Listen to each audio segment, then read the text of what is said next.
encantado de estar aquí con vosotros. Pensé que era una escuela pequeñita, pero veo que es una escuela tremenda por las calidades y por todo lo que podéis disfrutar en ella. O sea, indiscutiblemente yo he tenido dos escuelas. La primera hace muchísimos años, que fue la escuela célebre, pudiéramos decir, de Madrid, y después la ECAN. Durante 13 años fui profesor en la ECAN de los cursos segundo y tercero de montaje.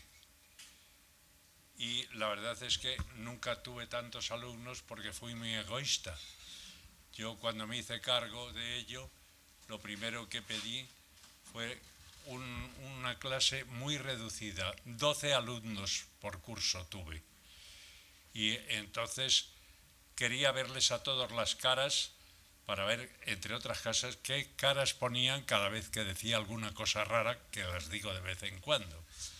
Y entonces quedé muy satisfecho de todos mis alumnos y durante 13 años di salida a varias promociones de montadores que hoy están trabajando e incluso algunos dirigiendo.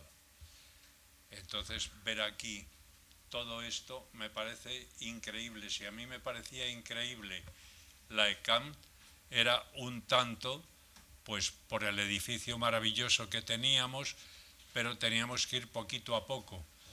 Yo empecé en aquella época, lógicamente, con una moviola. Cuando yo me marché teníamos 7 moviolas horizontales y 7 moviolas verticales. En todas practicaron y montaron sus prácticas los alumnos, empezando desde cero, porque lógicamente para dar la vuelta a un rollo no es fácil, un rollo de película que se nos iba de las manos y que había que sujetar con una y con la otra, dar a la manivela, hasta por fin poder dar por terminada la práctica. Hicimos muchísimas prácticas, aprendieron muchísimo y después desde ahí pasaban a los HABITs. Y entonces ahí es donde terminaban las dos posibilidades que tenían, el 35 y el digital. Y entonces lo que veo aquí es que sois tremendos. Os falta únicamente el 35. Los alumnos del máster de fotografía ruedan cada año un pequeño rollo en 35, exactamente. O sea que lo hemos recuperado y reincorporado. Sí. Es que el 35, lógicamente, ahora a lo mejor se puede llegar a descubrir, pero en mi materia exactamente, el montador o los ayudantes o los auxiliares participaban a partir del momento de que el celuloide salía de la cámara. Por una razón, la película iba a los laboratorios, se revelaba y, como bien sabéis, las hojas de cámara te dicen el metraje que tiene cada toma, lo que ha elegido el director. Entonces el auxiliar o el ayudante tenían que descartar en el laboratorio esos negativos, imagen y sonido por separado, lógicamente. Las tenían que seleccionar, imaginaos con qué cuidado lo hacíamos, y con guantes, lógicamente, para ni una mota, no se permitía ni una suciedad ni nada, porque eso nos quedaría para toda la vida. Pero es que después de que teníamos descartada la imagen y ordenada toma a toma, entonces teníamos que hacer lo mismo con el sonido, negativo de sonido, y teníamos que buscar por modulación el chac de la claqueta y situarlo en el momento en que la pinza se cerraba. Quiere decirse que la proyección era copia estándar todos los días para el equipo, porque a las 9 de la noche, lógicamente, había que pasar proyección del trabajo del día anterior. Ahí es donde empezaba la labor de un auxiliar y ayudante de montaje. De ahí el que, lógicamente, pues no lo sé, le gustaba en principio la profesión iba ascendiendo y conseguía montar una película o varias películas, como fue mi caso, que afortunadamente pues pude trabajar con bastantes directores y hacer alguna que otra película del cine español. E incluso después aquello me proporcionó grandes satisfacciones. Una muy graciosa que os divertirá es que yo fui el montador de la primera película del Reino de Marruecos. Tenía que ser íntegramente el equipo, tenía que ser marroquí, pero entonces tenían un productor ejecutivo italiano, Luigi De Marchi, que fue a Madrid y curiosamente fue a los laboratorios Fotofilm Madrid y preguntó por mí. A mí no me conocía de nada en absoluto y entonces me llamaron del laboratorio: Pedro, que aquí hay una persona que quiere hablar contigo. Dice: mire usted, vengo a ofrecerle el que monte usted la película que acabamos de rodar. Esta película va a ser la primera marroquí que se vaya a proyectar en el primer Festival Internacional de Tánger. Y yo dije: pero bueno, esto es una cosa un poco anormal, ¿no? Porque yo no conozco a nadie de aquí, ni... Pues sí. Y efectivamente, pues aparecí en Rabat y en aquella época todavía utilizábamos la cuchilla de raspar y pegar con acetona la película. O sea que era divertido cortar, raspar, pegar. Y me encontré con una cosa un poco extraña. Me dicen: aquí tienes esta señorita que es una ayudante muy aventajada. Y yo dije: bueno, pues estupendo. Me encontré con una moviola monstruosa en aquella época, con una pantalla enorme, una moviola vertical. Y yo dije: ¿y esto qué es? Y me dijeron: es una moviola rusa. Era la primera vez que la veía en mi vida, ni en fotografía. Y entonces pues le dije: ¿me cargas el rollo en la moviola? Y dice la niña, no, es que yo no sé. Digo: pues entonces empezamos bien, porque voy a tener un ayudante estupendo. Entonces yo cargué aquel rollo, empecé a ver todo el material no un rollo, perdón, es que cargaba bobinas de 600 metros la moviola, y empecé a ver. Y claro, a mí me habían explicado en qué consistía el argumento y demás, porque tenía 2 directores. Y entonces los directores no estaban en la sala de montaje, me los presentaron y desaparecieron. Y aquella mañana pues me senté, empecé a marcar pues esas cosas que nos ocurren a los montadores. Dice: ¿y por qué haces esta marca? Dice: porque yo creo que este es el punto. Y bueno, y marqué toda una secuencia, empecé a cortar y entonces colocábamos la película.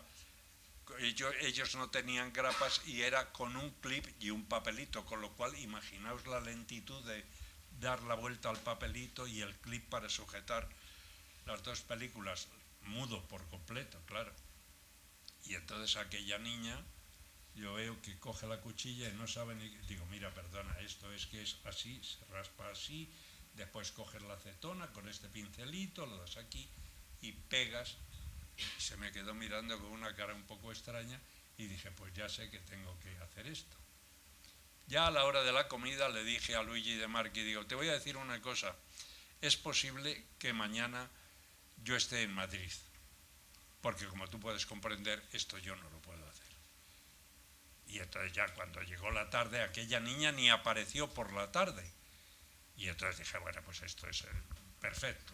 Sobre las 6 de la tarde le dije a aquel hombre: bueno, yo cojo el tren para Tánger y el avión, que tengo el billete abierto, y me voy a Madrid. No, por favor, Pedro, no te vayas. Y entonces llamaron a uno de los ejecutivos de aquella productora, que era una productora estatal, y aquel hombre me dijo: dime qué necesitas y te lo doy. Digo: no, es que no puedo trabajar, yo no sé trabajar así. Y entonces: dime qué necesitas. Digo: pues mira, un teléfono. Era la 1 de la mañana. Descolgué el teléfono en la casa de José Salcedo, célebre montador, el montador de Almodóvar, entre otras, ¿no?, que entonces era el segundo ayudante mío. Y estaba en televisión, porque hubo un momento en que yo no tenía trabajo y me ofrecieron un puesto en televisión. Fui a televisión, pero yo me tenía que llevar a toda mi gente y me llevé a mis 3 ayudantes. Y entonces aquella noche llamé a su casa, hablé con su madre, digo, ¿me puedes poner con Pepe? Pero ¿cómo estás? ¿Dónde estás? Porque sabían dónde estaba. Y cuando se puso Pepe le dije, te necesito aquí, pero te necesito mañana. Y me dijo, sí, jefe, ¿qué tengo que hacer? Digo, tú no tienes que hacer nada, te van a llevar un billete de avión y te vas a ir al aeropuerto, pero una cosa, róbale a Televisión Española una incolatrice, porque aquí todavía se utiliza aquello de la cuchilla. Dice, no te preocupes, a las 9 de la noche Pepe aterrizaba en Rabat. Y efectivamente montamos la película en su tiempo. Y la película, después tuve la oportunidad de verla en el primer festival al que fui invitado. Y bueno, esa es la historia, entre otras. Así como tuve que hacer de director en una película que se llamó Eusebio, La Pantera Negra. Era Eusebio, era un famosísimo jugador de fútbol del Benfica y de la selección portuguesa, y habían hecho una película cuyo director era Juan de Orduña. Habían estado en Mozambique, hicieron toda la parte de Mozambique y demás, y regresaron. Entonces, una vez que regresaron, me llamaron para montar la película. Nunca había trabajado con Juan de Orduña, y entonces yo empecé a montar. Ya aquel hombre ya no estaba demasiado bien, pero como era un ser maravilloso había que ayudarle, y efectivamente pues fui montando la película, pero había partes que no se habían rodado, que había que rodar en Lisboa. Cuando ya tengo toda la película armada, pues Juan dice, hay que rodar en Lisboa, entre otras cosas, en el campo del Benfica, los vestuarios, la casa de este señor, su familia, o sea, todo el historial de la película. Y entonces dice, bueno, pues yo no voy a ir a Portugal porque no me encuentro con fuerzas. Y entonces le dijeron, bueno, pues ¿te parece bien que vaya no sé quién, que he dicho que no? Y al final dice, ¿sabéis quién quiero que termine este rodaje? El montador. Y yo dije, ahora me voy a tener que poner yo detrás de una cámara. Y entonces me encontré en Lisboa terminando de rodar todo lo que faltaba de aquel guión. Esa fue una experiencia maravillosa, pero durísima, porque nunca me había encontrado con una cosa así. Y entonces os cuento estas 2 anécdotas porque son una cosa un poco extraña, la película marroquí y el tener que terminar una película en dirección. O sea que esa es parte de mi vida, que ha sido bastante larga. La filmografía ya la sabéis, o sea que no vamos a nombrar. Después he tenido la gran suerte, creo que posiblemente hay muy pocas personas de nuestra profesión que hayan podido disfrutar de directores de la talla de don Luis. Don Luis Buñuel para mí es el auténtico dios del cine y de ser una persona. Era la persona más maravillosa. Esa cara que veis que dices parece un ogro, era verdaderamente increíble. Era el hombre más gracioso del mundo. O sea, fijaros que durante el montaje de Tristana, pues teníamos que ir a comer a un sitio estupendo, un mesón de carretera, porque estaba cerca de donde nos mandaron a un lugar que no era ni un estudio de cine, y nos tuvieron que habilitar una sala de montaje. Cuando nos sentábamos siempre en la misma mesa, siempre a la 1 en punto de la tarde, y llegaba el camarero y decía siempre, todos los días decía lo mismo, traiga usted una jarra de vino y un plato de jamón, porque es que mi amigo es un poco borracho. Esto todos los días. Yo verdaderamente le tengo que agradecer todo, pero entre las cosas que uno puede agradecer a una persona es el recuerdo y la fidelidad. Yo había montado Viridiana, lo pasé estupendamente, pero 10 años después, de pronto me dicen que viene Buñuel a hacer una película a Madrid. Digo, hombre, y qué raro que vuelva Buñuel a Madrid. Y entonces, sí, pero es que además ha exigido que seas tú el montador. Él había recibido una carta de un director amigo suyo recomendándole a su montador. Y entonces, al que había sido su ayudante 10 años antes, un catalán, Pepe Pujol, pues le dijo, Pepe, no puedo contestar a este amigo mío y no puedo llamarle por teléfono. Entonces, quiero que usted se ponga al habla con él y le diga que mientras viva y quiera seguir colaborando conmigo, mi montador en España se llama Pedro del Rey. O sea que desde Viridiana, 10 años después, me reclamó para hacer Tristana. Entonces, vamos, tengo unos recuerdos verdaderamente increíbles, pero entre ellos, esto que tengo aquí, y ya lleva 50 años en esta muñeca, es el reloj de Buñuel que un día, doblando Tristana, se quitó para dármele, pero siempre con la misma broma, claro, diciéndome, óigame, que es tarde, faltaban 5 minutos y yo estaba tomando café. Siempre comíamos juntos, pero aquel día tuvimos que comer por separado porque estábamos comiendo en el estudio. Como él padecía muchísimo del oído, tenía un oído perdido, en el otro llevaba un aparato, pues entonces le pusieron en una salita para que comiera él, porque entre otras personas estaba Lola Gaos, estaba Fernando Rey, que comíamos todos en la mesa, pero él no podía estar más que con una persona porque si no le atronaba el oído. Y entonces antes de comer me dijo, Pedro, lo siento, pero hoy no podemos comer juntos por respeto a los demás. Y dije yo, perfecto. Entonces estábamos terminando de comer y estaba con el café en la mano y de pronto me da en el hombro y me dice, oiga, que llegamos tarde. Digo, perdóneme, pero faltan 5 minutos. Y entonces dice, ese reloj no vale para nada. Se quita el reloj y dice, póngase usted este reloj, que es el único que funciona.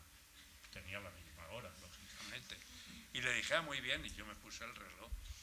Y claro, dice, bueno, venga, vamos. Me terminé de tomar el café, vamos por el pasillo, me quito el reloj y le digo, tenga, don Luis. Digo, ¿qué hace usted? A mí no me dé eso. Y entonces así fui peleando hasta la sala de doblaje a decirle que cogiera su reloj. Y yo ya estaba desesperado. Digo, bueno, ¿y ahora qué hago yo? Y entonces viene Fernando Rey y le digo, Fernando, mira, por favor, que es que me ha hecho esto. Y es que eres igual de idiota que él. Y digo, ¿cómo qué? Dice, es que lleva 10 años para hacerte un regalo y no sabía qué regalarte. Y se ha quitado el reloj para dártele. Y entonces, efectivamente, pues todavía no se ha parado y lleva 50 años en mi muñeca. En fin, con esto os quiero decir que el cine y el montaje a mí me ha hecho la vida verdaderamente maravillosa. Yo tengo la fortuna de pertenecer a una familia de cine, ignorada por mí. O sea que mi hermana se casó con un montador, José Antonio Rojo, célebre montador, y yo era tornero mecánico. A mí lo que me gustaba era la mecánica porque en mi casa siempre hubo taller mecánico. Pero mi madre decía que estaba muy cansada de la grasa. Y un día mi cuñado dice, ¿y por qué no te vienes un día al estudio y te vienes conmigo? Y fui a los estudios CEA y fue la primera vez que puse el pie en una sala de montaje.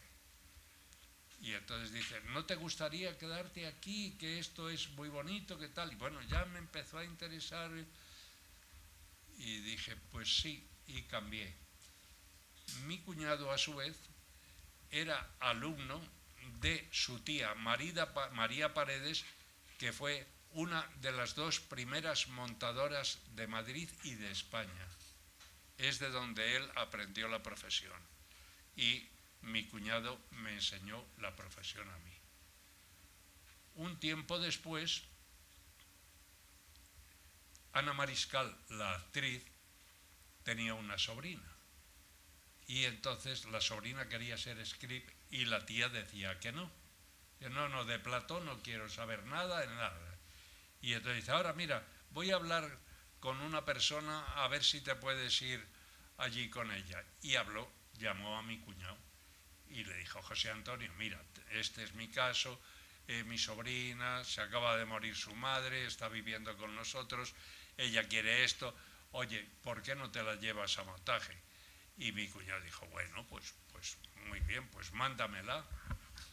En aquella época yo era ayudante de la película Jeromín, de Luis Lucia, y mi cuñado estaba montando una película en los estudios CEA y al mismo tiempo montando Jeromín en los estudios Sevilla Film de Madrid, y a mí me tocaba estar en Jeromín solo. O sea, yo preparaba todas las cosas para que el montador lo hiciera. Y una buena mañana apareció aquella señorita y hoy, 66 años después, os puedo decir que es mi mujer. O sea, que fue meritoria mía, auxiliar mía y ayudante mía. O sea que, entonces, de ahí viene después lo siguiente. Mi hija Blanca fue ayudante mía, pero después se pasó a producción porque la gustaba más. Mi hijo Pedro es director de fotografía. Mi hijo Jorge, tristemente desaparecido no hace mucho, realizador. Y la pequeña, mi hija Belén, la madre de Pablo, también otra producer. O sea, quiero deciros que tengo una historia muy larga en el cine. Después, como muy bien me recordaba anoche mi nieto, él está estudiando periodismo. Periodismo también estudia una de mis nietas, que en este momento está en Disney, porque está terminando allí su carrera. Quiero deciros que no sé hasta dónde va a llegar la estirpe de los del Rey Rodríguez. Y es ya a grandes rasgos os he explicado todo lo que ha sido mi vida dentro del cine y de las películas. ¿Para qué vamos a hablar? Para eso estáis vosotros. Y están los chicos del máster y Joan. Bueno, esto, mi presencia aquí es muy egoísta. Joan es una persona que se ha ocupado de mí ya desde hace unos años y me martiriza con sus publicaciones y sus recuerdos continuamente. Para mí, Joan es una persona increíble y puedo decir que es mi amigo. Entonces, continuamente me manda cositas vuestras y demás, pero es que de pronto recibí una cosa verdaderamente increíble, que es el análisis que habían hecho sus alumnos sobre en primera fila unas cuantas películas mías muy variadas, como hablaba con ellos hace un momento, porque eligieron títulos verdaderamente increíbles, o sea que, e incluso el propio Joan, que también tiene uno de ellos. Y entonces yo tenía que daros las gracias personalmente, y un buen día de pronto le dije a Joan, mira, estoy pensando en ir a Barcelona. ¿Sabéis lo que me contestó? Y nosotros estamos pensando en hacerte una visita a Madrid. Y dije yo, no.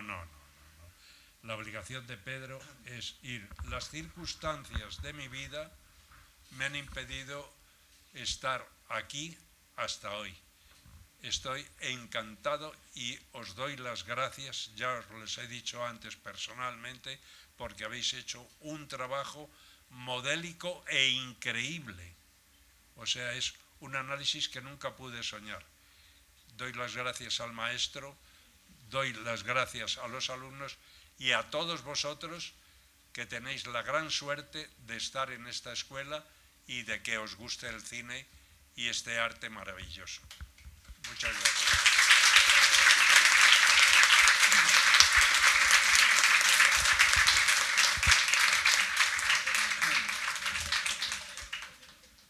Bueno, no sé si va esto. Sí. No sé si va esto. No sé, es igual. Es igual.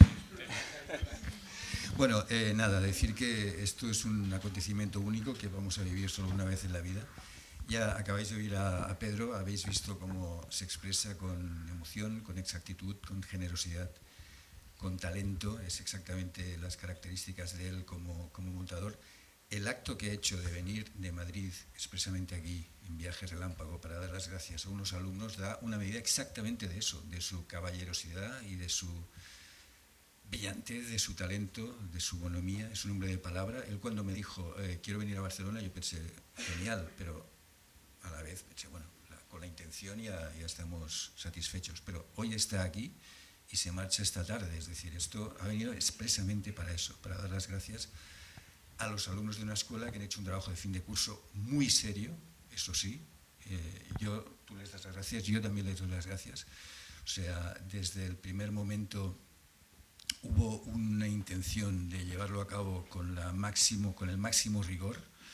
De hecho, me gustaría que uno de vosotros contara cómo fue el proceso. Marc, si no te importa, puedes venir aquí y echar unas palabritas y tal. Marc es el Cochecito, una película de Marco Ferreri. Luego hablaremos de algunas películas tuyas, porque no sé si todo el mundo conoce tu currículum, pero andaban, Marc. Bueno, pues a lo largo del curso hemos ido trabajando esquemas con Joan de otras películas, de series, y un poco aprendiendo un poco cómo analizar los films. Y bueno, llegó un día que nos dice, oye, ¿qué os parece si le hacemos un homenaje a Pedro del Rey? Elegimos todos una película y nosotros dijimos, hostia, primero pensamos, ¿quién es Pedro del Rey? Eso es lo primero que pensamos, ¿sí o no? Pero de golpe nos empieza a decir títulos y decimos, ostras, pues este montador es una maravilla.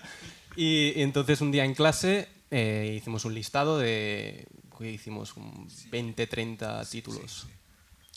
Y bueno, fuimos decidiendo uno por uno cuál nos apetecía hacer. Fue bastante deportivo, no hubo mucha pelea.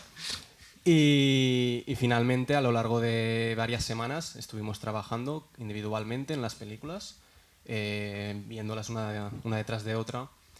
Y llegó el día que los presentamos en clase, hicimos como una sesión de cine. Y bueno, la estuvimos comentando con Joan, estuvimos un poco remontando el propio montaje, ¿no? Para dejarlo bien perfecto.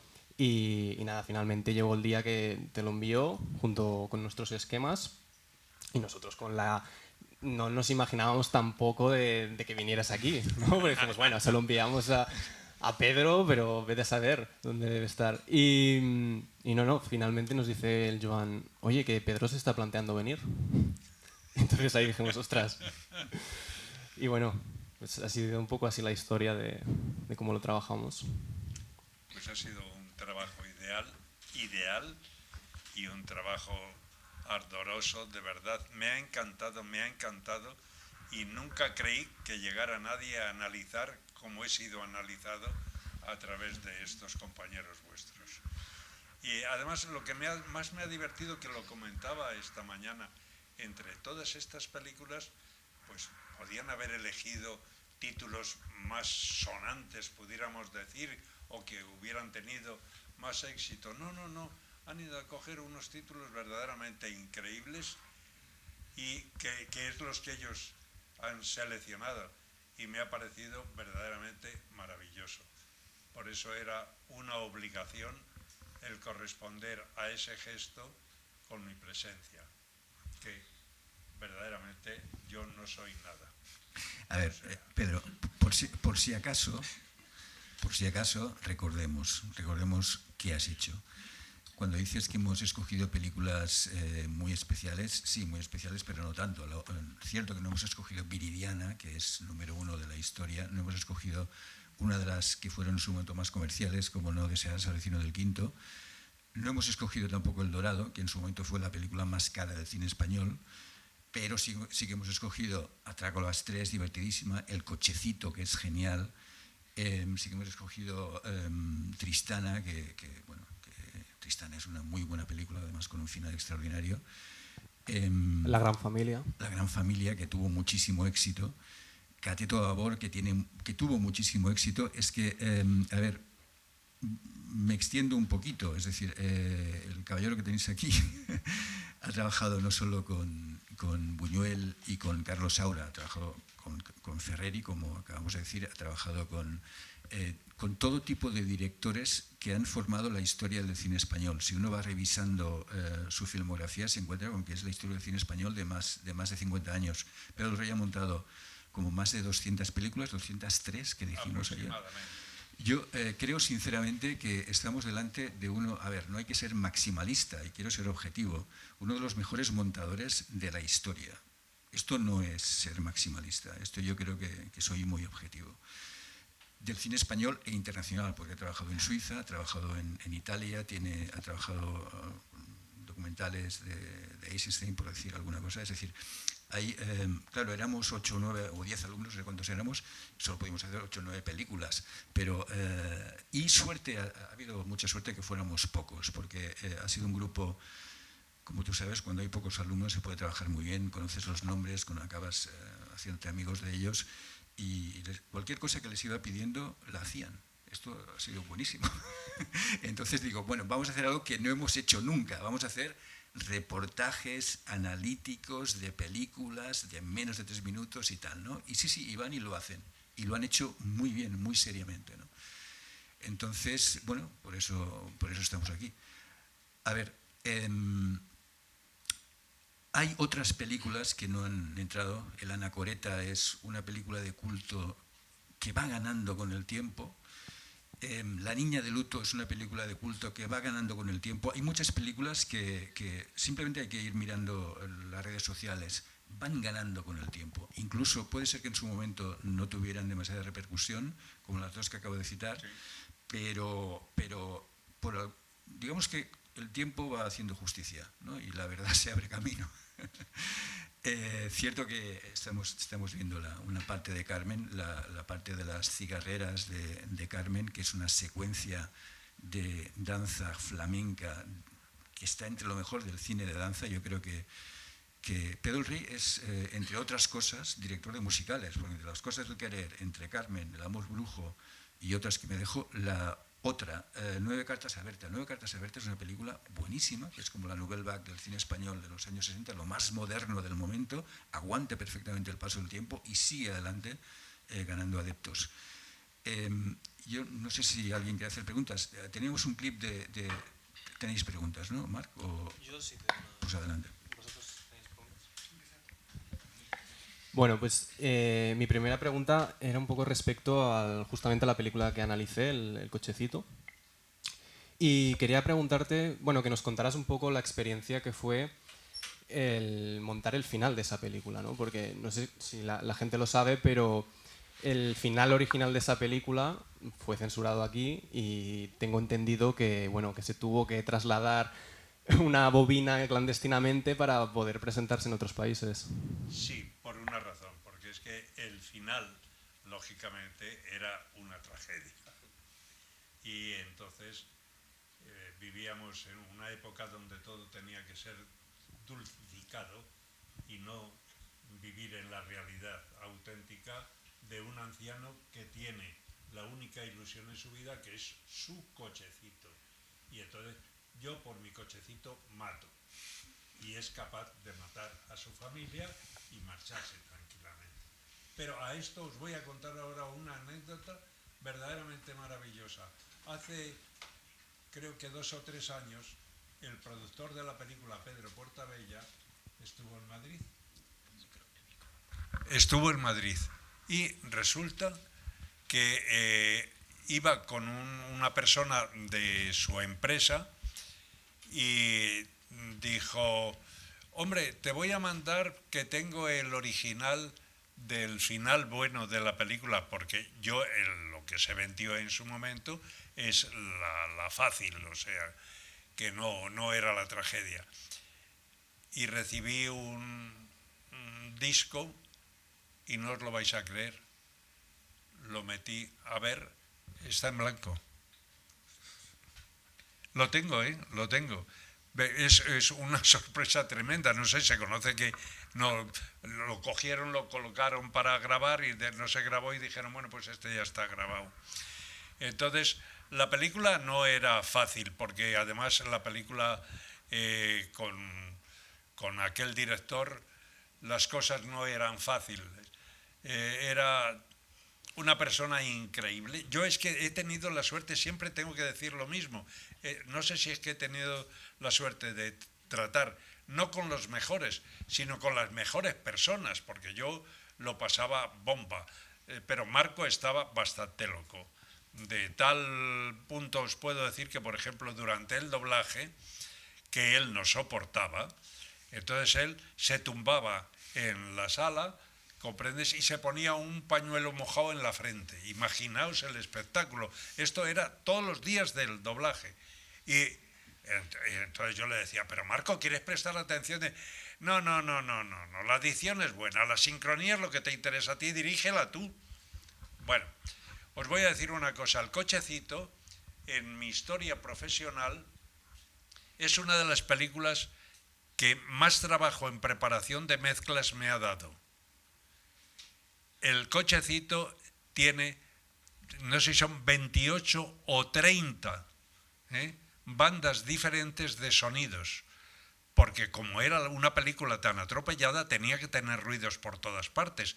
Claro, tener en cuenta que cuando tenías 7 cochecitos en pantalla, pues cada uno daba un acelerón y yo tenía que sincronizar un acelerón. El otro estaba ralentí, pero ese ralentí no podía corresponder con el otro. O sea, y son 30. Únicamente superado por otra película que hizo con Manuel Murotti, que es El Escuadrón del Pánico, que era una película de la Guerra de Corea, que rodamos en San Juan de Puerto Rico, y aquella se llevó 33 bandas, por una razón, porque teníamos unas ametralladoras que no encontrábamos el sonido de una ametralladora, pero cada vez que se veía el fogonazo en la boca había que poner un disparo.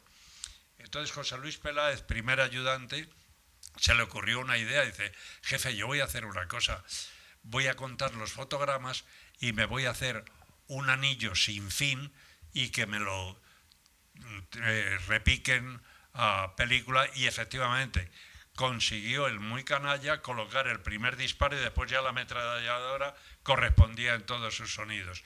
Y aquella fueron 33 sonidos. Pero volviendo al caso del cochecito, es que Marco era un hombre que sabía exactamente qué es lo que quería, no de los planos ni de la planificación, quería contar una historia y efectivamente la fue contando poquito a poco con una serie, porque tenemos la película rodada en diferentes sitios de Madrid, en exterior, en interior, después la casa aquella que era una especie de locura, acompañados por un José Luis López Vázquez, que también tenía lo suyo, y por don José, aquel abuelo que era un actor que, como comentaba hace un rato esta mañana, aparte de ser un gran actor, era una persona que era el padre o el abuelo de todo el equipo que rodaba, porque todos le queríamos como tal.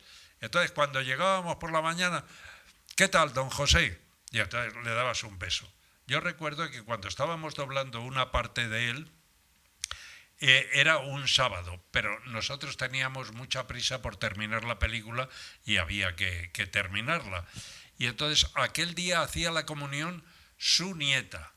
Y entonces nos pidió, por favor, que en vez de empezar a las 8, que le pusiéramos su parte a partir de las 12.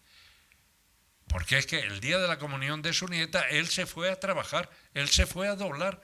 le teníamos a las 12 allí, que el pobrecito se cansaba mucho y teníamos que estar ayudándole continuamente con la sincronía. No, don José, e incluso cosas que quedaban no muy sincrónicas, pues yo se las perdonaba y para después rectificarlas y dejarlas sincrónicas. O sea que El cochecito es una película, bueno, para mí son las buenas, las regulares y las malas, son todas hijas mías. O sea, todas tienen la misma categoría. Pero de Marco tengo un gran recuerdo porque fue un director verdaderamente estupendo y un compañero sin igual. O sea que tengo muy buen recuerdo de esta película y te agradezco que lo hicieras. A ti, Pedro, por venir. Sí. Si queréis preguntar, este es Joan Parera, el que hizo el análisis de Tristana. Y de Tristana. hecho, mi pregunta, bueno, vale un poco también para Tristana, para la película que analicé. Tengo entendido que, bueno, he leído que Luis Buñuel era un director que pensaba muy al detalle en montaje, que incluso antes de rodar él estaba muy pendiente de cómo, ya en su mente estaba pensado el cómo quería montarlo todo, y entonces en rodaje pues evidentemente lo tenía todo como muy claro.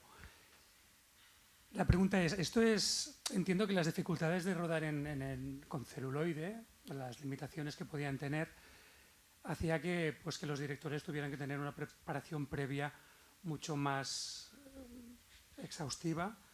Esa era la tónica de los directores de la época. Y después la pregunta también es, ¿el hecho de que un director tenga tanto control del montaje es bueno cuando estás montando, o incluso se puede poner a la contra porque limita a lo mejor tu creatividad en sala de montaje? O por ahí va la pregunta. En principio te tengo que decir que en aquella época los guiones venían planificados. O sea que secuencia número 1, plano general del chalet.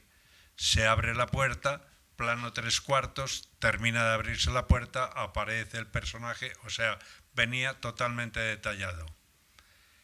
Pudiéramos decir que el 70% de aquella planificación no era respetada por los directores. Pero en el caso de don Luis, él sí sabía lo que quería. Con respecto a la sala de montaje, yo en Viridiana, lo primero que me dijo, porque él tenía conversaciones con todo el equipo, incluidos los actores, de lo que quería de cada uno. Y entonces a mí me dijo, mire usted, don Pedro, yo tengo, porque en principio él siempre fui don Pedro. Luego otras veces me llamaba Pedro, me llamaba de tú, me llamaba de todo. Pero dijo, yo tengo por costumbre no empezar a montar la película hasta que no he rodado el último plano. Y yo dije, me parece muy bien. Yo tengo por costumbre montar sobre la marcha. De esa manera creo que facilito el trabajo al director, puesto que si en un momento determinado el montaje necesita un plano y tenemos todavía en el plató tenemos el decorado, pues se me puede rodar el plano. Tiene usted toda la razón, pero eso vamos a ver si lo podemos corregir. Bueno, pues muy bien, yo me limité simplemente a montar por claquetas cada día de trabajo e ir a la sala de proyección. Pero ahí es donde viene el asunto. Él no podía ver la proyección con todo el equipo y sobre todo, no es por nada, pero no podía verla con el director de fotografía, por una razón, porque normalmente se cantaban las tomas, el director cantaba, la segunda es la buena. Entonces el ayudante de montaje hacía su circulito en nuestro cuaderno para descartar el resto.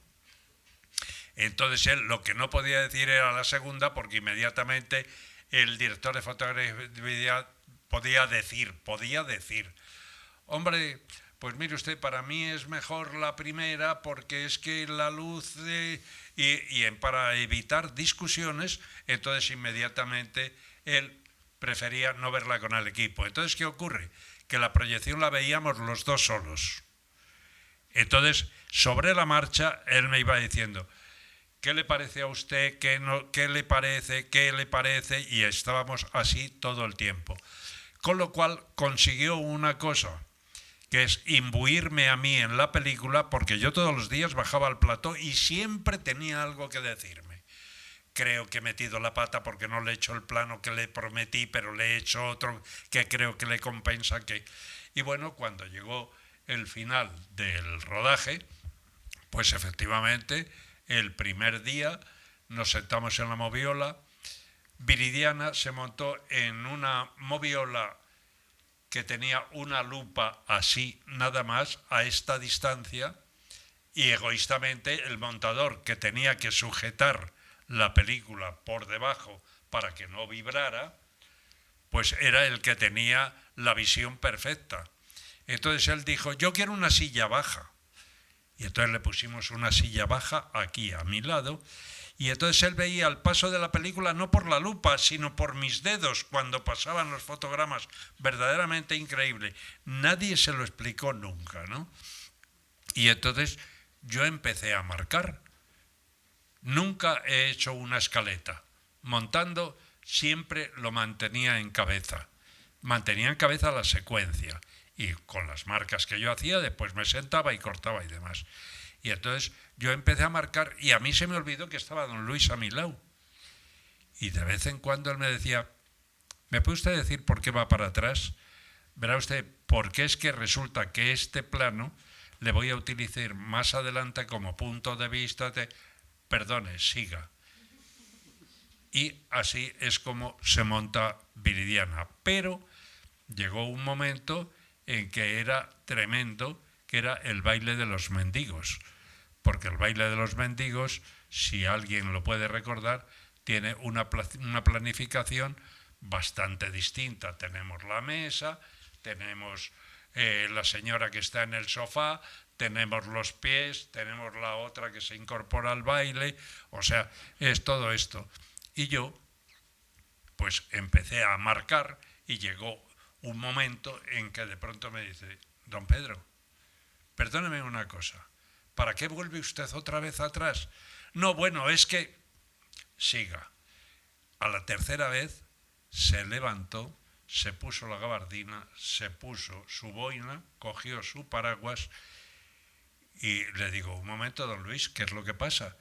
Y dice, no, mire usted, que es que hoy estoy obstruido, no puedo pensar. Si quiere, siga usted. Digo, ¿cómo? Digo, no, perdóneme. O sea, me larga usted esta secuencia y se va usted tranquilamente. Ya estaba en la puerta y se marchó. Entonces, yo digo, bueno, ¿yo qué hago?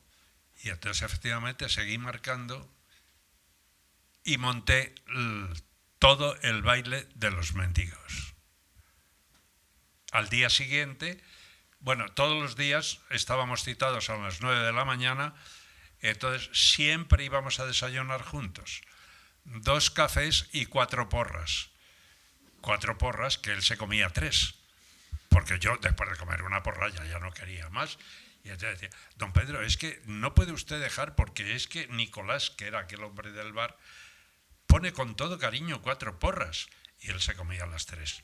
Esto era, toda la historia era igual que lo del jamón y la jarra de vino.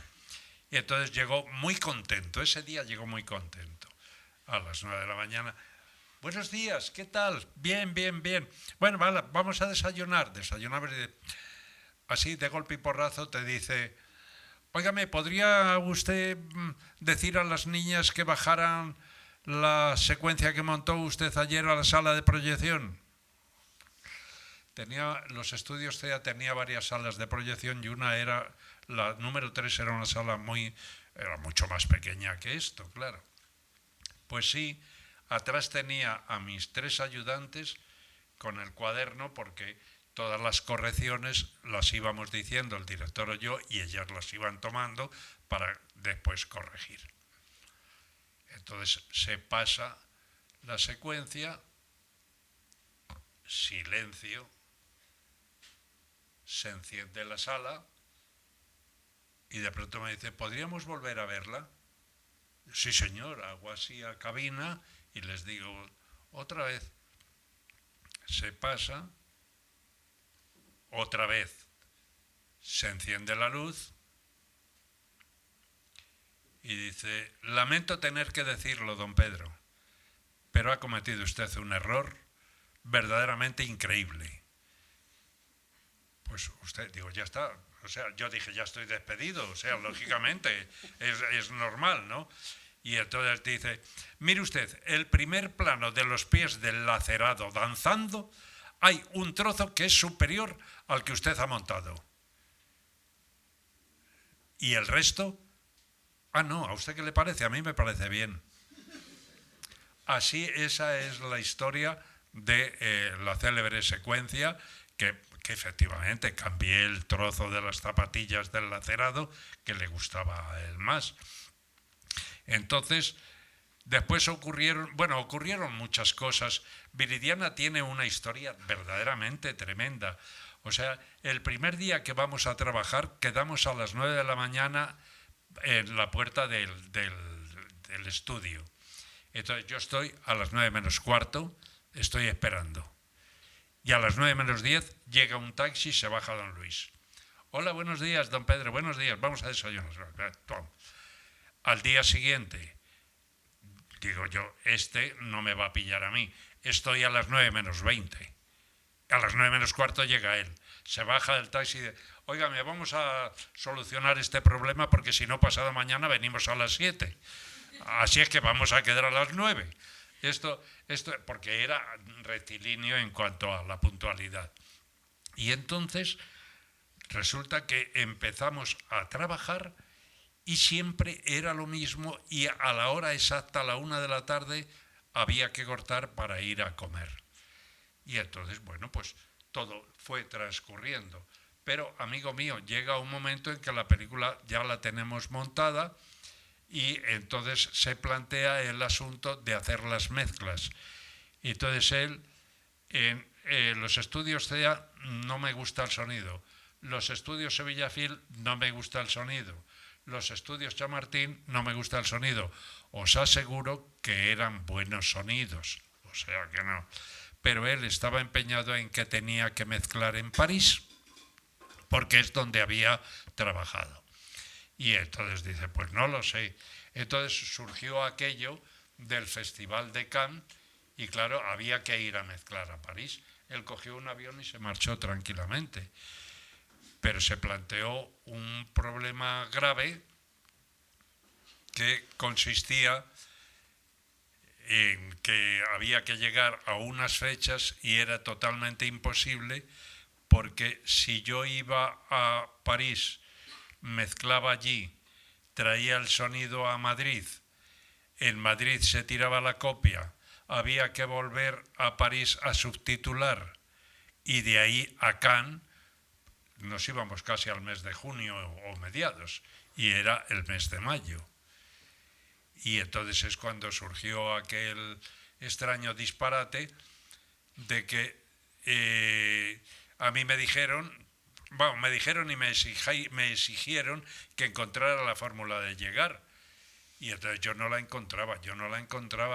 Y entonces tenía un jefe de producción muy amigo mío que siempre me decía, Pedro, tú puedes. Digo, joder, con el tú puedes, ya está bien el tú puedes. Y entonces, no sé cómo de pronto se me ocurrió, digo, mira, la única solución que podíamos tener es la siguiente.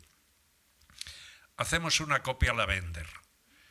Claro, lógicamente hay que tener en cuenta que tú no puedes llevar los negativos a París. Entonces hacemos una copia Lavender de este negativo que tenemos aquí y esa copia Lavender yo me la llevo camuflada con los principios y finales de los rollos del copión como si fuera el copión para mezclar. A su vez, anteriormente yo había mandado ya una copia a los laboratorios Titra de París para que subtitularan. Y efectivamente aquella copia la tenía yo en París ya. Y entonces me subí al avión, me llevé la copia Lavender, pues fraudulentamente, ¿no? Y de ahí a los laboratorios en París y se hizo un contratipo del cual salió la copia que fue al Festival de Cannes. Llegó al Festival de Cannes por avión, por tren y por coche, porque según iban saliendo los rollos del laboratorio, iban mandándolos para Cannes. Esa es la razón porque fue la última película de aquel día, de aquel festival. Esa es la razón por qué Viridiana se pasó en último lugar y le quitó o compartió la Palma de Oro con la que ya estaba otorgada.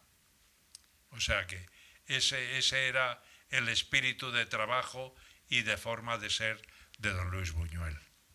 Entonces, Tristana, pues como él decía y como decía Fernando, triste Ana. Y yo decía triste Ana porque es la hermana pequeña. Y me decía, óigame, Tristana es mejor que Viridiana. Digo, bueno, pero respéteme, para mí es la hermana pequeña. Y efectivamente se ha quedado en la hermana pequeña, con muchísimos méritos, pero yo, para mí, Viridiana es mi película ideal. Entonces tuvimos muchas conversaciones muy interesantes sobre la forma de hacer y no hacer. Yo, estando en París, porque yo tuve que volver nuevamente a París para recoger los materiales y volverme a Madrid, entonces él me hizo un ofrecimiento. Y él me dijo, don Pedro, ¿por qué no se viene usted a México con Jan, que era su esposa, y conmigo? Llama usted a Blanca, que coja a la niña, y entonces de esa manera Jan tiene una nieta y vivimos todos juntos.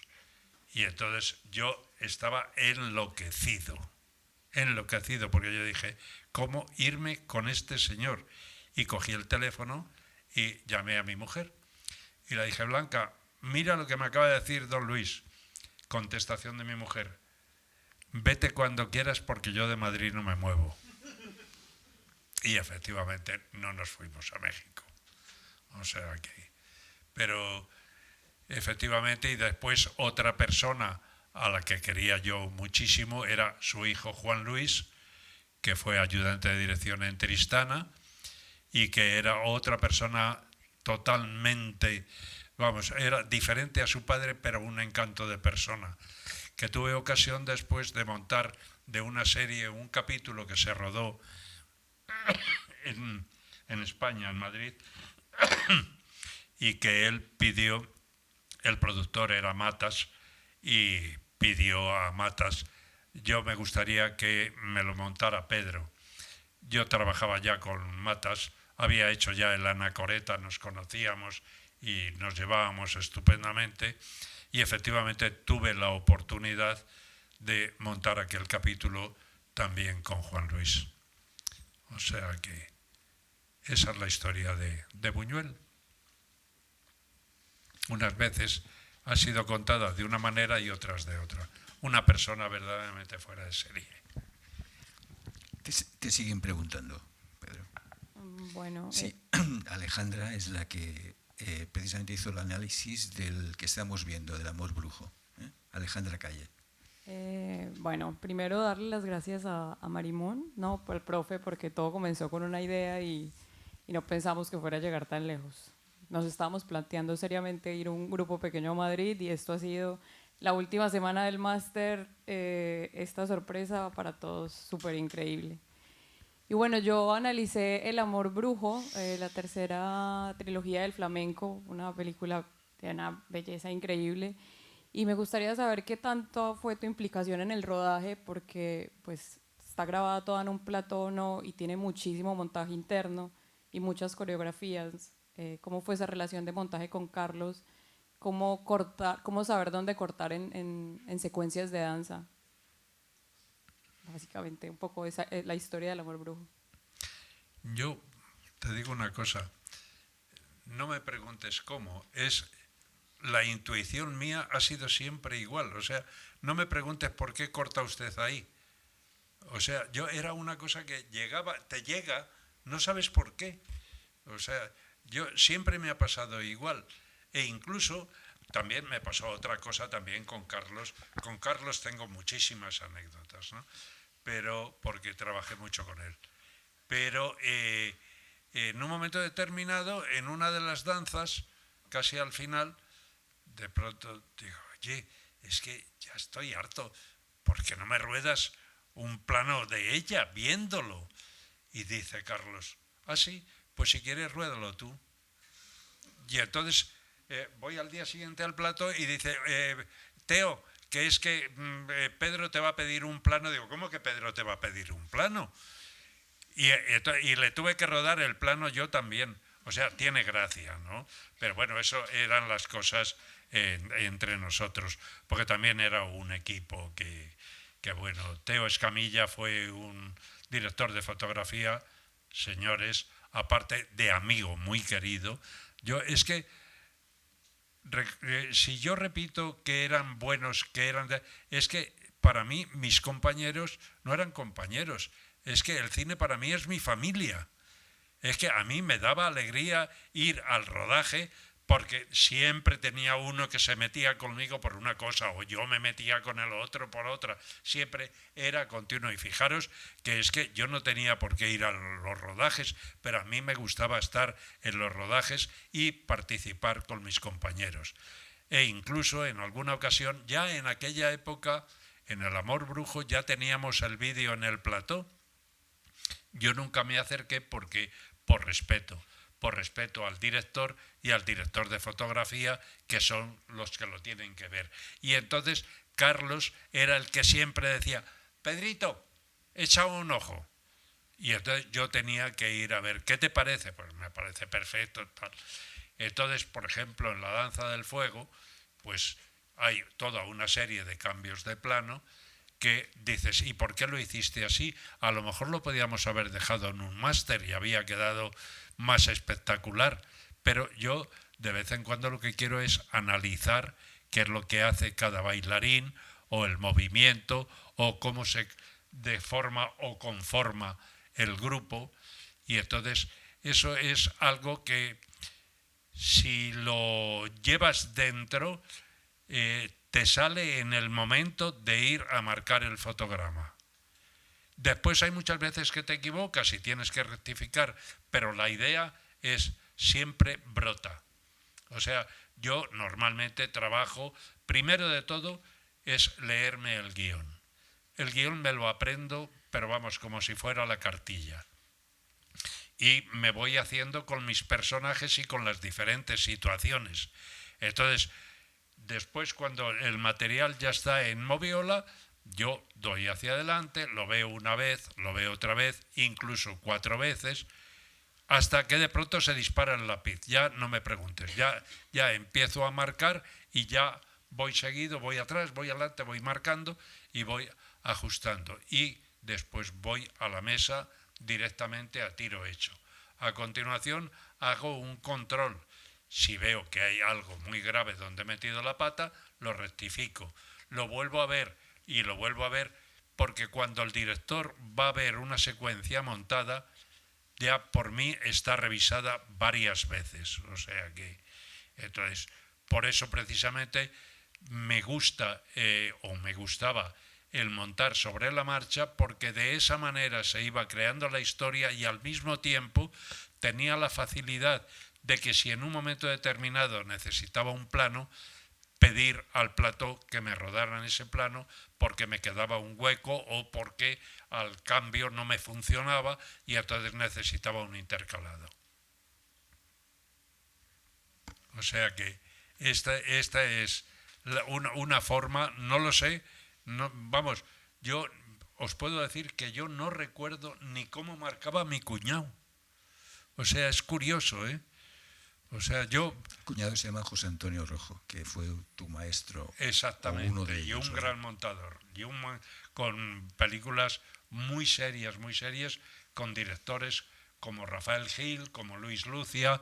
O sea, por ejemplo, todas las películas de Marisol que dirigió Lucia, todas están montadas por José Antonio Rojo. Y hubo un momento en que era el número 1 en España. Avi Cervera es el que hizo el análisis de La Noche Oscura, que vino justo después del Dorado, de la película con más presupuesto, una película muy íntima, con vulguis, Avi. Otra vez, Pedro, muchas gracias por venir aquí. A ti. Y mi pregunta es, ¿cuál fue tu aproximación hacia el montaje de la película La Noche Oscura? Porque me he fijado que es una película con un ritmo lento, con algunas secuencias de larga duración, y que les das su espacio para que puedan funcionar, pero hay otras, como por ejemplo las manos que cogen a Juan, que son de un ritmo más rápido. Entonces mi pregunta es, ¿cuál fue tu método de pensamiento para montar todo eso? Bueno, veníamos de montar una película de acción. Entonces ya en el guión ya veíamos que iba todo un tanto pausado, y entonces en las conversaciones con Carlos, porque además curiosamente rodamos en lo que hoy son los estudios Telecinco, que entonces eran los estudios Roma, y entonces ocurrió una cosa, y es que yo tenía el montaje y prácticamente enfrente Carlos tenía un despacho, y entonces mientras que preparaban luces y demás, Carlos se iba al despacho. Bueno, y allí estaba haciendo sus dibujitos en sus guiones. Todos los guiones tenían unos dibujos preciosos porque tenían un dibujo muy bonito Carlos. Y entonces no era Carlos el que se venía a montaje, sino el que iba yo al despacho. Y yo le decía, oye, este pasillo que yo es que a mí me gusta mantenerle, dice, no, es que hay que mantenerle porque hay que darle el tiempo, porque es que... Y entonces pudiéramos decir que la película era un tiempo de oración, y de esa manera es los tiempos que tiene, o los tiempos que se le dieron, fue en ese sentido. O sea, obedecer directamente al guión y a la interpretación, porque la interpretación tiene su aquel. O sea, claro, si te enamoras del personaje es porque el personaje funciona, y entonces debías de estar con él. Entonces fue una película muy amable, pero muy amable de hacer, porque todo estaba en el mismo estudio, o sea que estábamos todos juntos allí. Y creo que, vamos, yo es otra película más de la que sí estoy contento. O sea, también creo, no estoy seguro, creo que me dieron, porque yo no he tenido ningún Goya, creo que he tenido 2 o 3 nominaciones, pero no he tenido ningún Goya, y os digo una cosa en serio, tampoco los he hecho en falta. O sea, no. Creo que para mí era mejor el reconocimiento de los productores y de los directores cuando volvían a pedirme o me reclamaban para hacer algo, que tener un premio que, como todos los premios, son condicionados, porque como además nos votamos entre amigos, pues es preferible dárselo a uno. En una de las películas tuve la desgracia de haber perdido a un compañero, y es al que le dieron el Goya, y a mí me dieron el segundo. Pero vamos, creo que también a La Noche Oscura le dieron su reconocimiento. Sí. Guillermo Zapata analiza... Guillermo Mezquita. Adelante, Guillermo.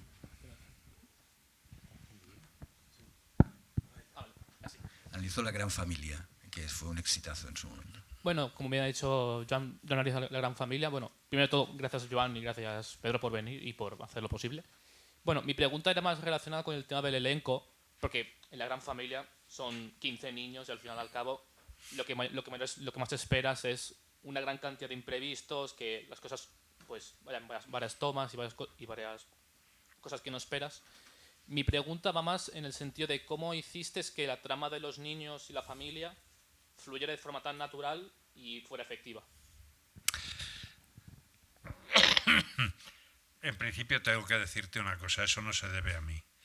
Eso se debe al director Fernando Palacios, que era una persona encantadora y que trataba a los niños, vamos, bueno, los niños eran todos nuestros niños, o sea que, y todos se portaban verdaderamente bien, porque Críspulo, que es el canalla, comprendes, era una delicia, como lo fue también de mayor. No, era una película muy bien rodada por Fernando, porque organizar aquella casa, porque es que teníamos hecho el decorado completo, claro. Después tener, como creo que se puede ver, el cariño que tiene Closas por sus hijos, como la madre exactamente igual, o sea que notas la familia, notas el calor. Entonces, de acuerdo con eso y con esa simpatía que respiraban todos, era muy fácil elegir los trozos para que se compenetraran unos con otros. Y la verdad es que la gran familia, fíjate bien lo que te voy a decir, después hicimos La Familia y uno más, pero yo me quedo con La Gran Familia. Creo que fue un gran impacto. Después teníamos una cosa verdaderamente importante, y vuelvo a repetir otra vez, que es El Abuelo.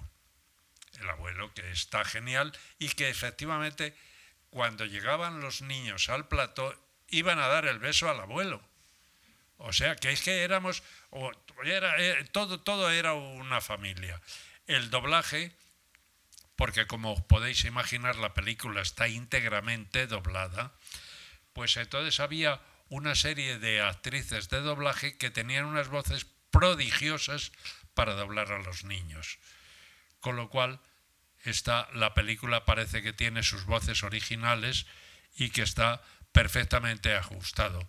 El tema es muy bonito y creo que lució lo suficiente. Fernando Palacios era un director estupendo, entre otras cosas, había hecho ya anteriormente, entre otras, Las chicas de la Cruz Roja y otra serie de películas de ese tipo, y funcionaba perfectamente. Hicimos la segunda parte de La Gran Familia y tristemente estuvimos juntos el día del estreno, Pedro Masó, que era el productor, Fernando y yo, y estábamos encantados de la vida. Habíamos comido 2 días antes los tres y estábamos encantados con nuestra película, y yo de pronto recibí una llamada de Pedro Masó y me dijo: Pedro, si quieres paso a recogerte. Y yo digo, qué raro. Digo, ¿pero pasa algo? Dice, es que ha muerto Fernando. Y fue un tiro en la cabeza, porque es que además fue repentino. Y nos quedamos fritos, de verdad. Fue una gran pérdida para el cine. O sea, La Gran Familia y La Gran Familia uno más nos unieron bastante, y tristemente La de Siempre nos separó de él. Daniel, Daniel Martán, precisamente estamos viendo una Cateto a Babor, es el analista de esta película. Hola, buenos días. Célebre comedia.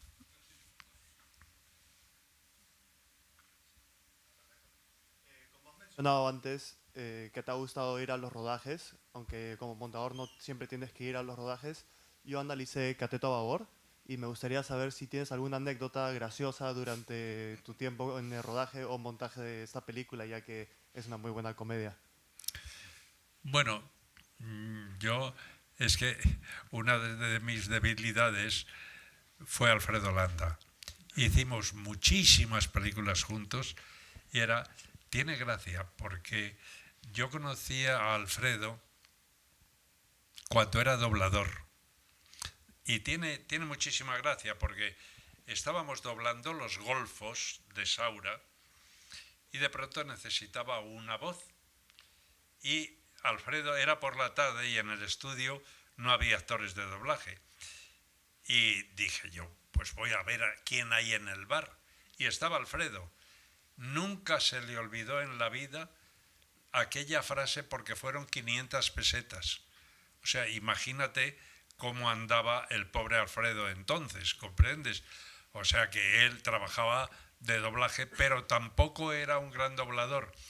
Después, pues ya empezamos a trabajar juntos y ya fue una cosa que ya con Tito ya habíamos rodado anteriormente, ¿no?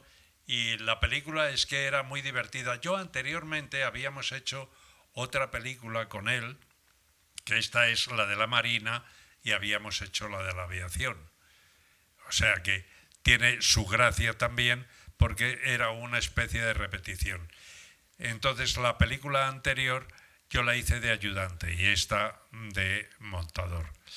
Entonces la película con Tito yo no tenía ningún problema porque era un director con el que trabajaba habitualmente y Tito tenía siempre algo que hacer para no venir a montaje.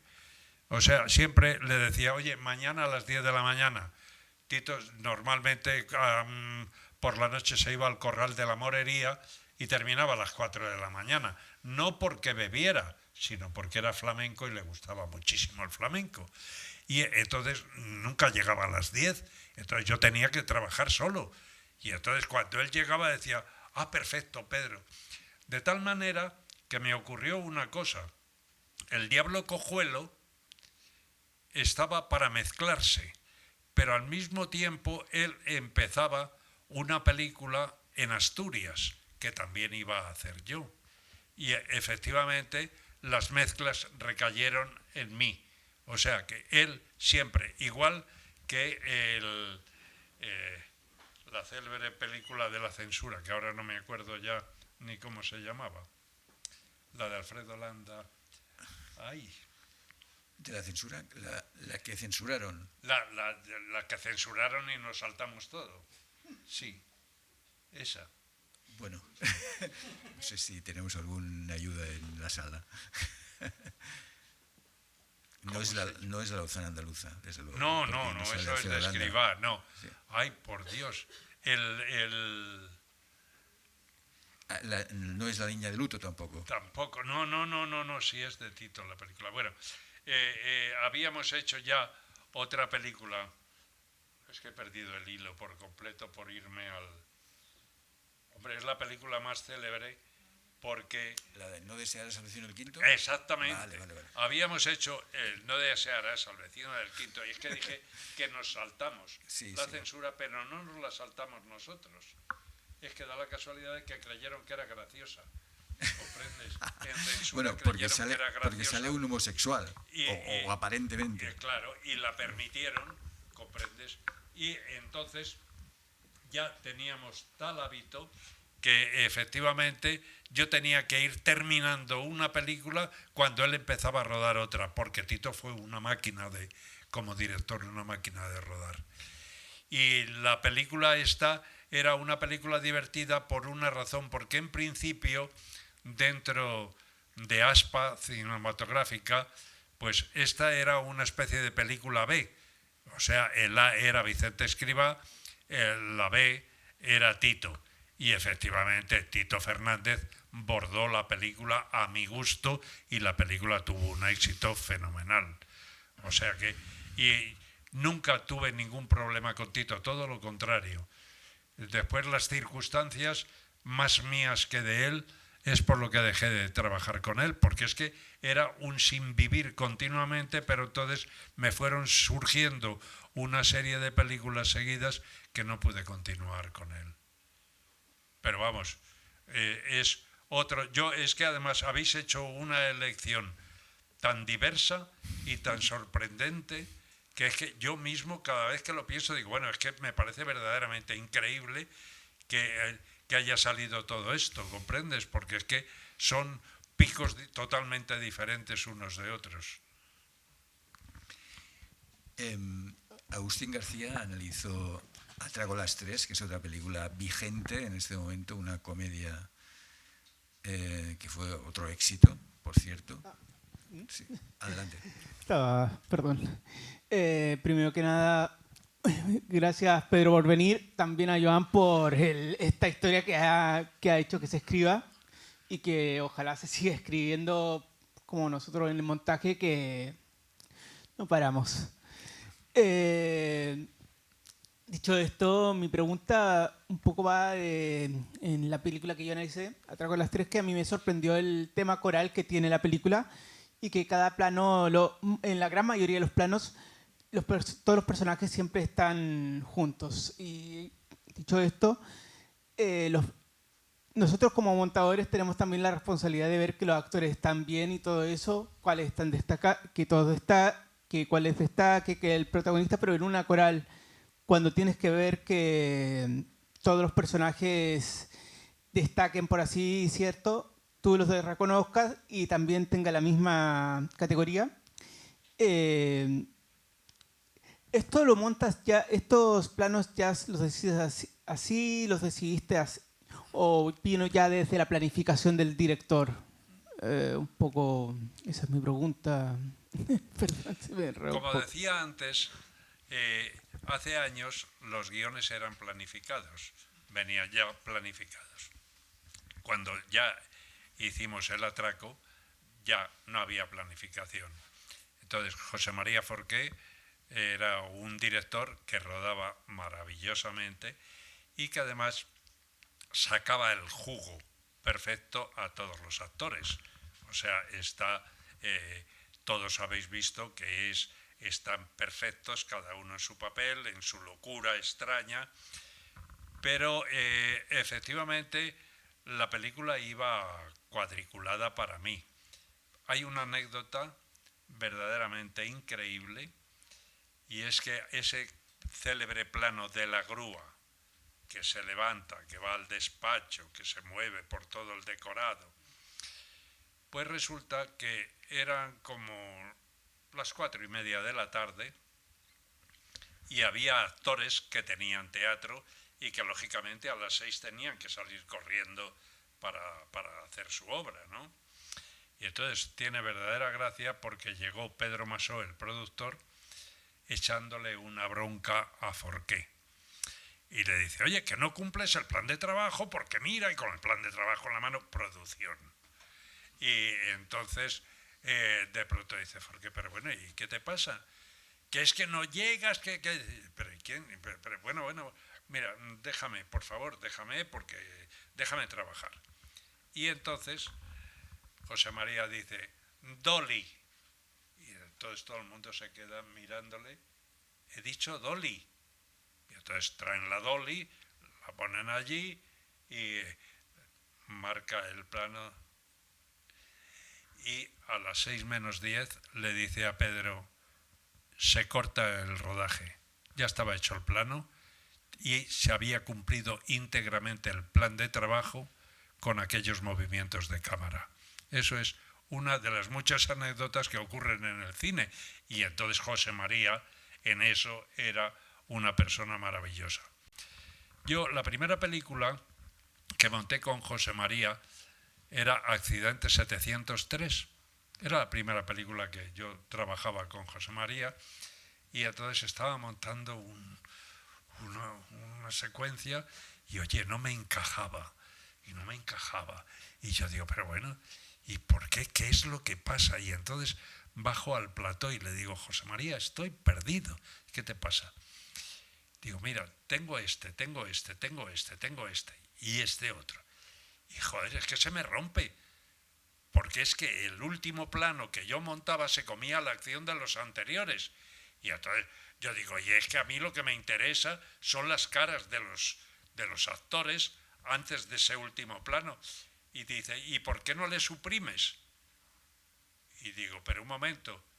Digo, espera un momento, tengo un plano corto en que se abre la puerta, pues utilízale y el otro suprímelo. Yo es que te lo hice porque me gustó, porque era una especie de panorámica de cogerle de la puerta que entrara y llegara. Digo, pero es que en eso me cuenta toda la acción.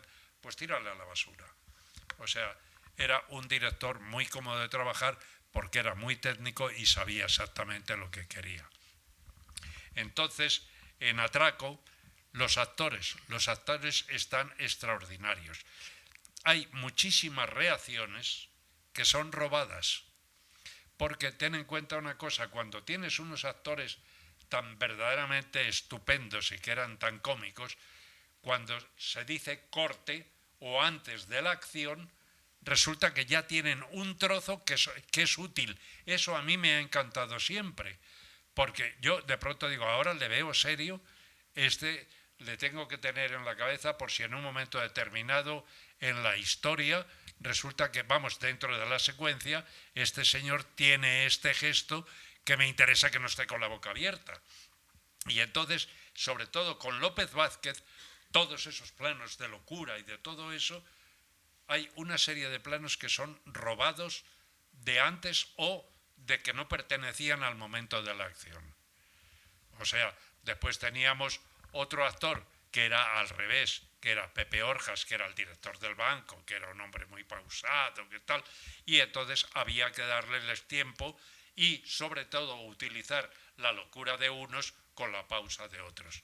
Entonces, ese es el resultado del cual de verdad creo que nosotros todos quedamos muy felices de haber hecho la película y sin embargo el día del estreno pasó una cosa muy curiosa y es que cuando terminó la película, bueno, pues una ovación tremenda en el Cine Callao de Madrid y de pronto a la salida me encuentro con uno de los guionistas y le digo, oye, parece que esto ha funcionado.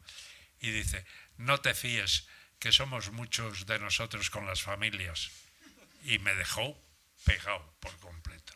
Yo fui al estreno, que era a las 11 de la noche, y fui con mis hijos, y había uno que era pequeño todavía. Y bueno, cuando llegamos a casa, mis dos hijos, los chicos, seguían jugando a Atraco a las 3. O sea que fue una película también que, vamos, yo no puedo olvidar a ninguna de ellas, pero hay unas que tienen mucha gracia. Yo, por ejemplo, recuerdo que la primera vez que se pasó en televisión era verano y yo estaba en mi casa de la Sierra y habíamos visto un trozo de la película, pero yo ya ni la vi siquiera. Y cuando subí al pueblo, que íbamos a hacer no sé qué, y de pronto me encontré con el que hoy es el alcalde de Navacerrada, y de pronto me dijo, oye Pedro, he visto una película tuya que es que me ha matado de risa. Y digo, ah sí, digo, ¿y cuál? Dice, Atraco a las 3. Digo, mira qué bonito, pero no fue el solo.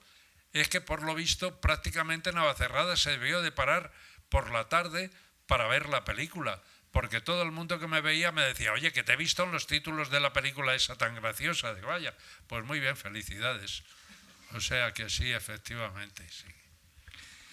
A ver, esta sala está llena de cineastas y montadores y montadoras que seguro que están a punto de preguntar algo o que desean hacerlo ya. Entonces, adelante con ello. Ahí está Claudia, adelante. Y también soy del máster, pero no puedo realizar el ejercicio a tiempo. Así que... Te oigo muy poco. Sí, vale. Yo soy Claudia y también estudio en el máster, pero no pude hacer el ejercicio a tiempo, pero iba a hacer la Celestina. Me vi la película y me gustaría preguntarte un poco el proceso de creación, de montaje de esta película. ¿Cómo? Que me gustaría preguntarte el proceso de creación de la película La Celestina. ¿Cómo fue un poco? Bueno, en esta ocasión es que el director era debutante, porque él lo que era un director teatral y era la primera película que él rodaba, Vera, que es el director, y entonces se puso un tanto en mis manos. Y entonces él me decía, porque nosotros teníamos muchísimo tiempo hablado, porque él, por ejemplo, fue el decorador de La Noche Oscura, y teníamos mucho hablado los dos sobre cine y que él quería dirigir, y Pedro, cuento contigo. De hecho, las cosas del querer en principio las iba a dirigir él, pero no llegó después, hubo alguna discusión con el productor y la hizo Jaime Chavarri. Entonces, cuando llegó el momento de La Celestina, yo también, que se rodaba fuera de Madrid, él me pidió que acudiera de vez en cuando al rodaje para que le echara una mano, y yo cuando llegaba decía, pues mira, hemos rodado esto, y seguíamos un poco en el guión toda la cosa, y efectivamente yo creo que La Celestina, aparte de la interpretación, que es con lo que hay que contar, para eso tenemos que tener actores, él tenía una mano muy buena para dirigir como director también teatral, y a mí me dio las facilidades de la técnica para utilizarla a mi favor. En algún momento determinado, ya lo sabéis los montadores, que siempre, bueno, ahora lo tenéis en la mano, nosotros no lo teníamos.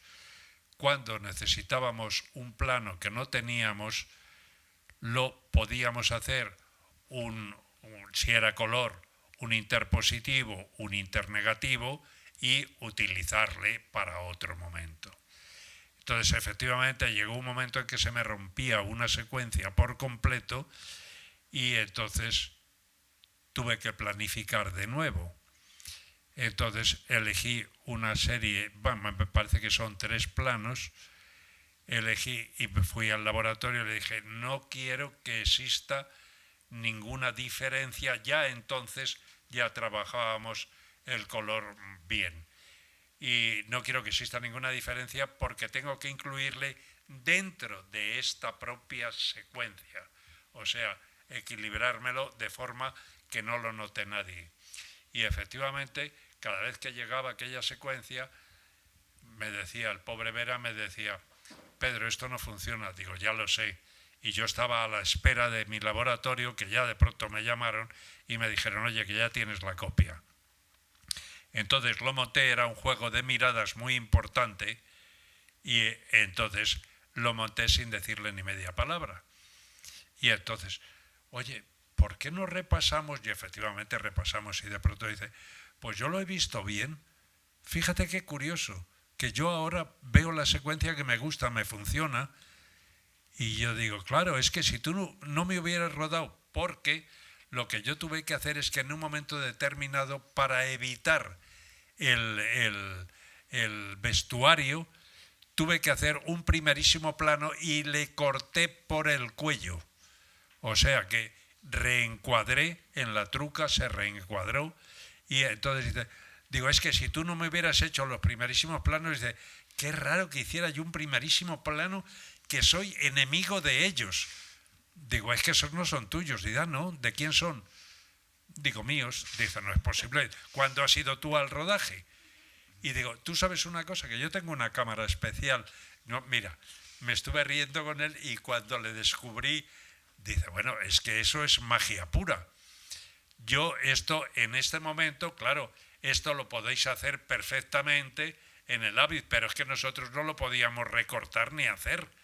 O sea que ahora podéis coger el plano, ajustarle y decir, ahora voy a grabar desde aquí y ya lo tengo hecho. Pero entonces para eso teníamos la defensa de la truca.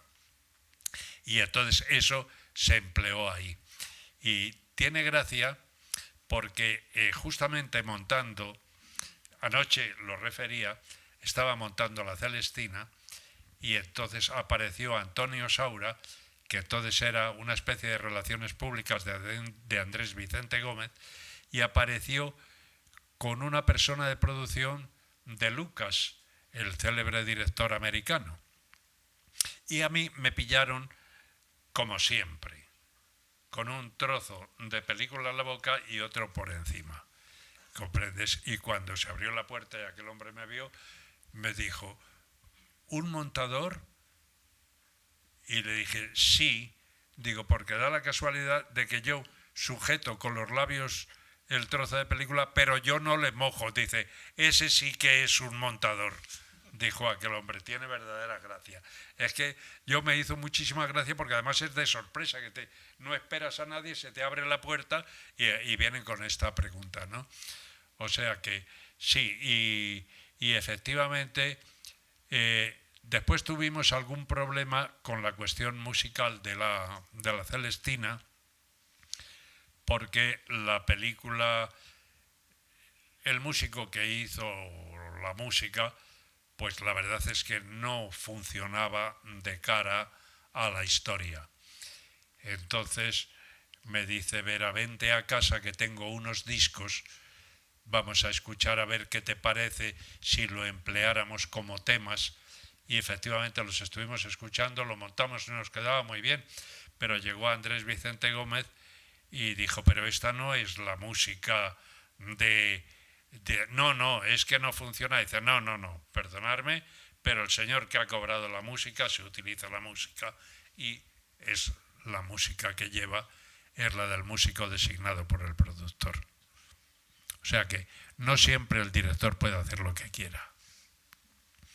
Y en nuestro caso, bueno, pues de acuerdo con el director hemos hecho muchas trampas y muchas cosas bonitas y hemos dado cortes verdaderamente increíbles. Y fijaros que, por ejemplo, en La Carmen había un momento en que apareció Marisol, que era la mujer de Antonio Gades entonces, y estaba Paco de Lucía, que siempre estaba con su guitarra dándole, y como estaban sentados fuera del set, pues de pronto yo no sé a quién se le ocurrió, no sé, porque nadie dijo que se le hubiera ocurrido a nadie, fue el cámara, ¿comprendes? Lariroriro, lariroriro, y entonces empieza a tocar la guitarra Paco de Lucía y a tararear Marisol. Y efectivamente, pues rodaron como 10 minutos de aquello. Y entonces lo vimos en proyección y dijimos, sí, muy bonito, sí, bueno, pues sí, pues mira, lo vamos a incluir, pues no sé qué. Y entonces, pues se metió en la película, pero no era una cosa que tuviera nada que ver con el resto, ni Marisol tenía nada que ver en La Carmen, fue una cosa que fue una visita. Y entonces, la primera vez que vamos a ver la película a proyección, estaba Carlos, estaba Emiliano Piedra, que era el productor, mi ayudante, que era mi mujer, y yo. Quiero deciros que mi mujer, íntima amiga de Carlos y al mismo tiempo de Emiliano, o sea que éramos amigos aparte de las familias. Y entonces termina la proyección, oye, estupenda, qué maravilla, vamos, está perfecta, no sé qué, no sé cuántas.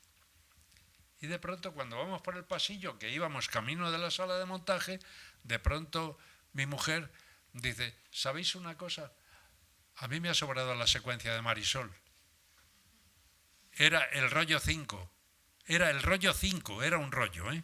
Y entonces dice Emiliano, ¿y por qué no lo quitáis? Y dice Carlos, ¿y por qué no pruebas, Pedro? Y dice así, y quité la caja de imagen y de sonido, y al día siguiente venían los bailadores de Antonio y Antonio.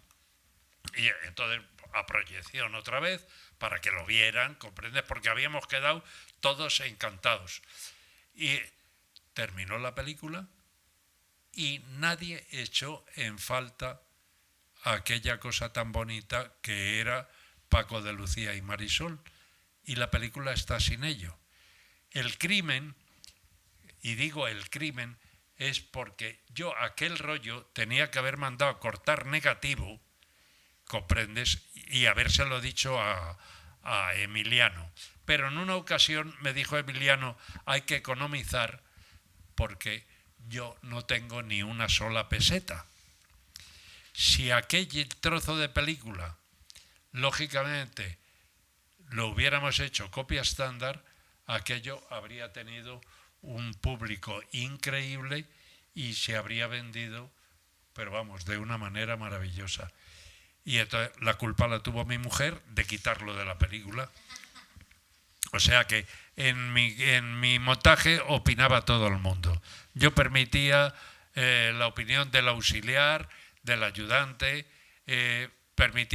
lo que no permitía es que entrara ningún extraño. En mi montaje no podía entrar nadie. Y sobre todo, cuando yo estaba montando, tenía que ser en total silencio, por lo cual, teniendo dos mujeres, una ayudante y otra auxiliar, tenía que estar mandando callar continuamente.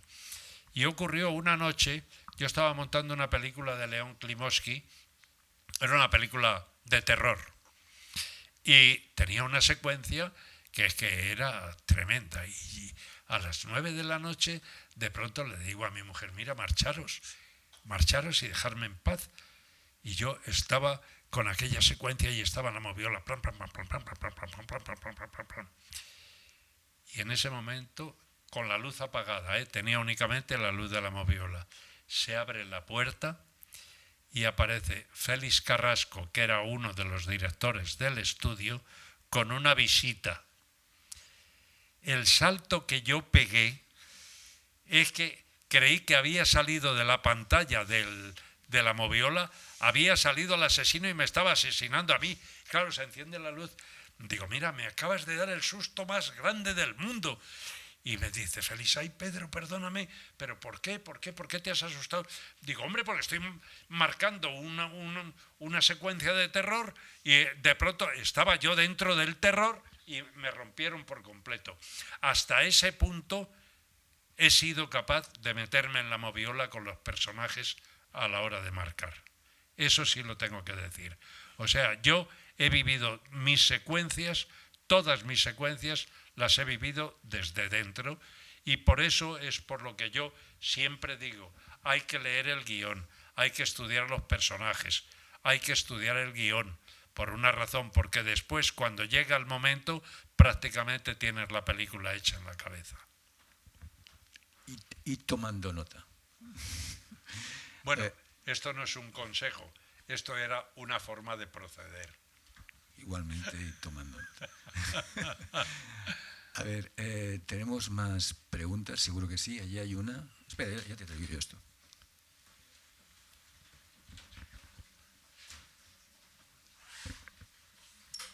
Hola Pedro, muy buenas tardes. Soy Lorenzo, estudiante de dirección en segundo año.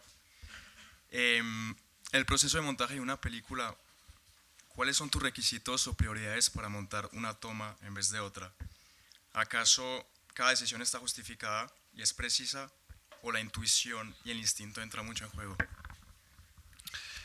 En principio, la selección de tomas, quien las hace el director, pero con una particularidad, con la opinión también del montador para el acoplamiento, porque a lo mejor puede estar muy bien el actor, pero el movimiento no te corresponde después para ligar con el anterior y el posterior. Entonces, ¿qué ocurre? Que hay en muchas ocasiones que efectivamente tú estás trabajando con la toma elegida por el director, pero en un momento determinado, si uno de los trozos que tú quieres utilizar están mejor para montaje, y lógicamente si no está bien lo despreciamos, utilizamos de una segunda toma. Esto lo puedes o comentar o no comentar con el director, porque si el director, como en el caso que contaba de la Celestina, lo encuentra, que no se da cuenta y dice, oye, pues está perfecto esto así, entonces se lo puedes confesar o no y utilizas otra toma.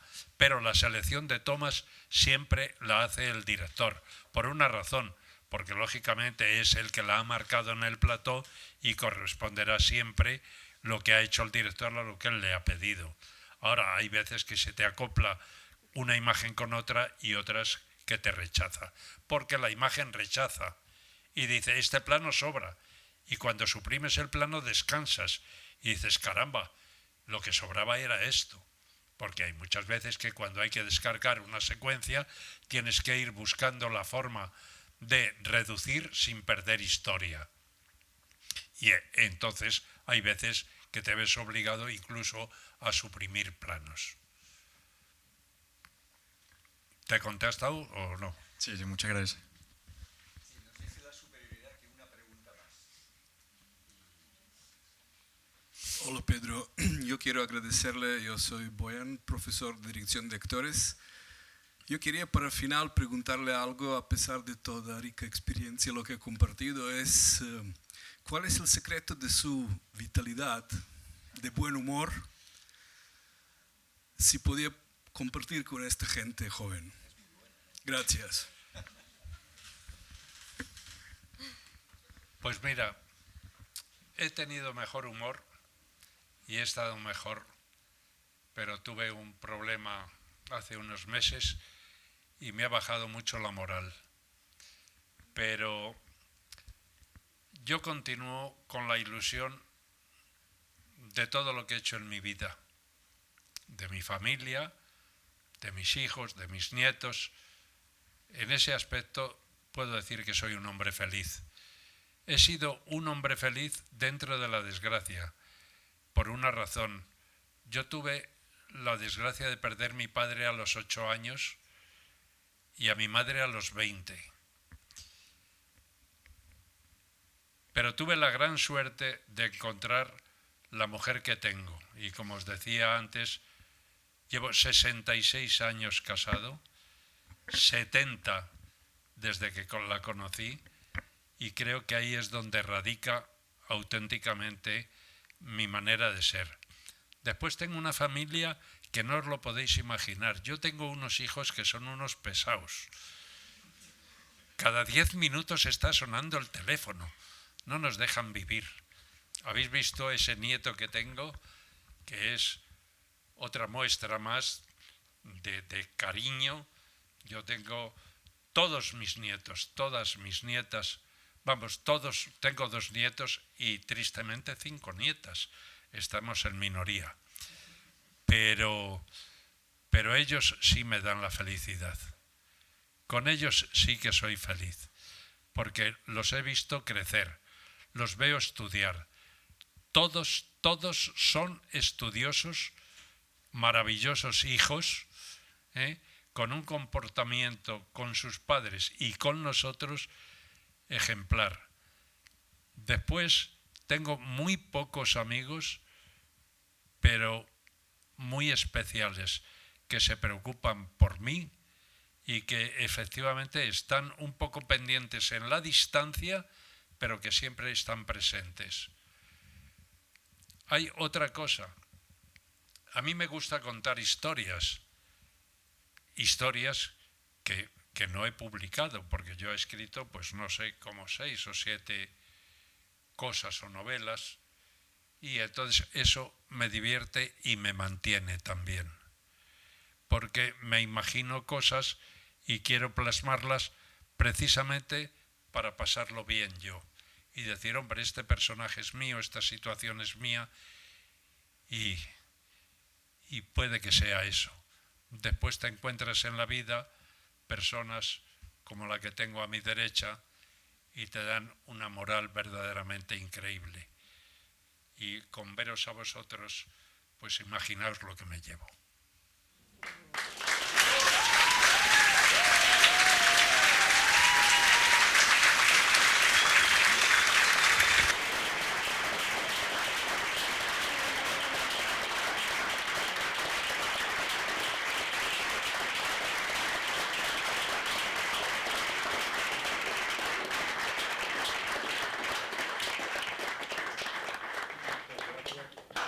Os deseo que seáis tan felices como yo en esta profesión. Si os gusta la profesión, lo tenéis todo. O sea, es de verdad. Ahora, os tiene que gustar. Aquí no puede estar nadie obligado. O sea, esto no corresponde. Dice, yo es que esto es lo que me gusta hacer. Es usted feliz. Gracias. No.